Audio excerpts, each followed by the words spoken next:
26/11 હુમલાને લઈને સૌથી મોટા અને મહત્વના સમાચાર મળી રહ્યા છે। આરોપી તહવ્વુર રાણાનો ભારત લાવવાનો રસ્તો સાફ થઈ ચૂક્યો છે।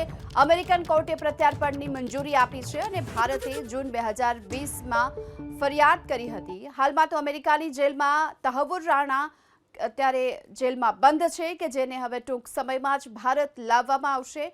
26/11 મુંબઈ હુમલાનું માસ્ટરમાઇન્ડ છે તહવ્વુર રાણા કે જેને હાલ ભારત લાવવામાં આવશે। અમેરિકન કોર્ટે પ્રત્યાર્પણની મંજૂરી આપી છે જેને લઈ હવે તેને ભારત લાવવાનો રસ્તો સાફ થઈ ચૂક્યો છે। અમેરિકન કોર્ટ તરફથી પ્રત્યાર્પણની મંજૂરી મળી છે જો કે ભારતે જૂન 2020 જ આ અંગે ફરિયાદ પણ કરી હતી।